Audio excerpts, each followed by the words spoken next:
ሰው የሚመስለውን ህዝባዊ እምቢተኝነት የተቃውሞ ማዕበል ተነሳ። የመንግስታዊ ጸጥታ ኃይሎች ለተቃውሞ ወደ አደባባዩ መውጣታቸው ተሰማ።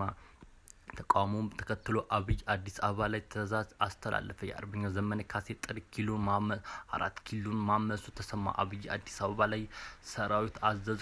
ከደቡብ እስከ ምዕራብ ከከተማ እስከ ገጠር ህዝብ በተለያዩ ምክንያቶች አደባባይ እየወጡ ሲሆኑ ይህ ንቅናቄ ከዚህ ቀደም ከታዩት የተለየ አገዛዙ ሊፈትን የሚችል ነው ሲሉ ተንታኞች አስተያየታቸውን እየሰጡ ይህ ህዝባዊ ማዕበል ለምን ተነሳ፣ ምን ሊያስከትል ይችላል ዝርዝሩን የሚመለከተው ነው። መካከለኛው ምስራቅ አፍሪካ መካከል የድልድይ የሆነችው ሱዳን ከዋናው የመርከብ መስመር ጋር የተያያዘ የ500 ማይል ያህል ቆይ ባህር ዳርቻ ትቆጥራለች።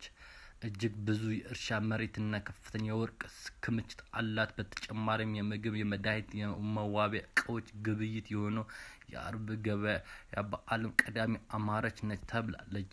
ከ400 ኃይል በላይ የሚሆን የአብይ ብሉ ናይል ወንዝና ግዛቷን አቋርጦ ስለሚፈስ በኩል የውሂድ ዲፕሎማሲ ውስጣዊ ቁልፍ ሚና ትጫወታለች። ሐሙስ ዕለት በዳርፋር ስለሚፈጸመው ግድያ በሚመጡት ዘገባዎች ላይ እየጨመረ የመጣው የዓለም አቀፍ ጫና ተከትሎ አርኤስኤፍ በአራት ሀገሮች ኮድ በሚባል የሚታወቁ የዩናይትድ ስቴትስ፣ የተባበሩት አረብ ኤሚሬቶች፣ ግብጽ እና ሳዑዲ አረቢያ የቀረበውን የሰብአዊ እርዳታ ጦርነት የማቆም ስምምነት ትርስ ለመቀበል በስምምነት ተናግረዋል።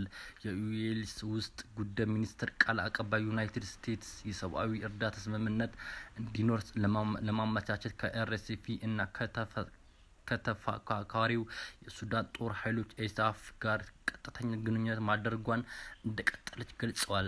ጥቃቱን ለማረጋገጥ የሱዳን ህዝብ ሙከራ እንደሚያበቃ አስቸኳይ አስፈላጊ በመኖሩም ሁለቱም ወገኖች ስምምነቱን እንዲቀበሉ አሳስበዋል።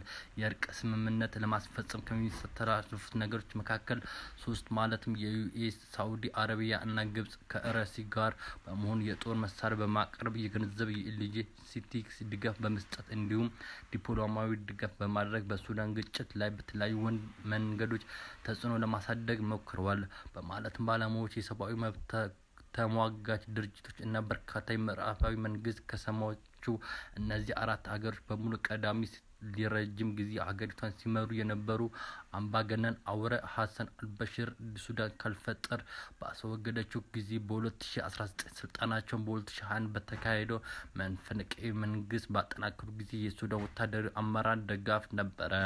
ዜናውን ለእናንተ እስካሁን መመራላችሁ ያሬድ ሻምበል ነኝ። ሰብስክራይብ በማድረግ ቤተሰብ ይሁኑ። ደወል ምልክቱን በመንካት አዲስ ነገሮችን ያዳምጡ። ሌሎችም ነገር ለመስማት የያሬድ ዩቲዩብ ቻናሎችን ሰብስክራይብ ያደርጉ።